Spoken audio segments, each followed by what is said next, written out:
Have you ever wondered whether you should push every single set to absolute failure? Or if leaving a few reps in the tank is actually better for muscle growth? This question has probably crossed your mind countless times while sweating it out in the gym. I know it certainly haunted me during my early training days. And I bet you've gotten conflicting advice from different trainers and fitness influencers too. Some coaches swear by grinding out every last rep until you literally cannot move the weight another inch. Others warn against this approach, citing injury risks and overtraining concerns. With so much contradictory information floating around, it's no wonder most people feel confused about the optimal training intensity for maximum muscle growth. But what if I told you that groundbreaking research from the University of São Paulo has finally settled this debate once and for all? This comprehensive study examined 240 healthy adult males over a 12-week period. And the results will completely change how you think about training intensity. The researchers divided participants into 3 distinct groups, each following a different approach to muscular fatigue during resistance training. The first group trained to complete muscular failure on every single set, pushing until they absolutely could not complete another repetition.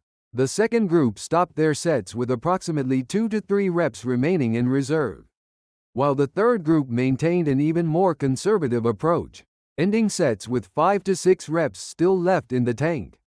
What makes this study particularly fascinating is that researchers didn't just measure strength gains. They conducted a comprehensive analysis that included muscle mass increases, muscular endurance improvements, hormonal changes, recovery time, and injury rates. This multifaceted approach provides us with the most complete picture we've ever had of how training intensity affects our bodies.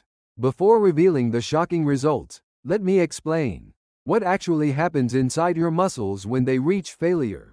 As muscle fibers become fatigued, lactate begins accumulating within the muscle tissue, while calcium ion circulation becomes disrupted. Simultaneously, your nervous system recruits additional motor units to maintain force production, triggering increased secretion of growth-promoting hormones like growth hormone and IGF-1. However, and this is crucial, these physiological changes don't automatically translate to better results. Just like medication can be therapeutic at appropriate doses, but toxic when taken excessively, muscle fatigue follows a similar pattern. Moderate levels can stimulate growth adaptations, while excessive fatigue may actually impair recovery and increase injury risk. Now for the moment you've been waiting for. After 12 weeks of training, the results were absolutely eye-opening. The group training to failure achieved an average strength increase of 34%. The moderate reserve group saw 32% gains, while the high reserve group improved by 28%. At first glance, you might think the failure group won decisively. But here's where it gets really interesting. The difference between 34% and 32% was not statistically significant. This means that training to failure and training with moderate reserves produced essentially identical strength gains from a scientific standpoint.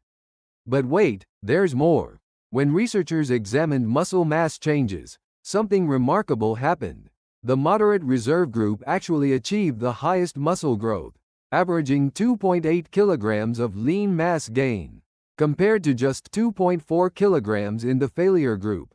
The explanation lies in recovery patterns. Participants who trained to failure required an average of 72 hours between training sessions to fully recover, while the moderate reserve group bounced back completely within 48 hours. This faster recovery allowed for more frequent high-quality training sessions, ultimately resulting in superior muscle development over time. The hormonal response patterns revealed another fascinating insight. Immediately post-workout, the failure group showed 380% higher growth hormone levels. However, when measured 24 hours later, the moderate reserve group maintained elevated hormone concentrations, while the failure group had already returned to baseline levels. This demonstrates the critical difference between acute stress responses and chronic adaptations. While training to failure creates a more dramatic immediate stimulus, it may actually burden your hormonal system in ways that become counterproductive. Over longer time periods, inflammation markers told a similar story. C-reactive protein and other inflammatory indicators remained elevated for 48 hours in the failure group, but normalized within 24 hours for the moderate reserve group. Since chronic inflammation can impair muscle protein synthesis and delay recovery, this difference has profound implications for long-term progress. So how should you apply these findings to your own training? First, honestly, assess your current experience level and goals. If you're a beginner or returning to exercise after an extended break, absolutely avoid training to failure. Research consistently shows that novice trainees can achieve remarkable adaptations with relatively modest stimuli, making extreme fatigue completely unnecessary. Intermediate and advanced trainees should adopt a more nuanced approach. Use moderate reserves for the vast majority of your training, occasionally incorporating failure sets perhaps once or twice monthly as a high-intensity stimulus. This balanced strategy maximizes adaptations while minimizing the cumulative stress burden on your system. Here's a practical tool that will transform your training immediately. Start using the Rate of Perceived Exertion Scale, or RPE, to gauge your effort levels. On a scale from 1 to 10, where 10 represents absolute failure, aim to complete most sets at an RPE of 7 to 8. This intensity provides sufficient stimulus for adaptation, while avoiding excessive fatigue accumulation. Exercise selection also matters tremendously. Complex movements like squats and deadlifts involve significant technical skill and injury potential, making failure training particularly risky. Reserve your hardest efforts for isolation exercises like leg curls or lateral raises, where form breakdown is less dangerous and technique demands are lower. However, maintaining proper form must always remain your highest priority, regardless of training intensity. The moment your technique begins deteriorating, immediately terminate the set. No amount of extra muscle stimulation is worth the injury risk that comes from training with compromised form under fatigue. Individual differences play a crucial role in determining your optimal approach. Recovery capacity, muscle fiber composition, and hormonal responsiveness vary dramatically between people. Some individuals bounce back quickly from high-intensity sessions, while others require more conservative approaches to avoid overreaching. Pay careful attention to your body's signals and adjust accordingly.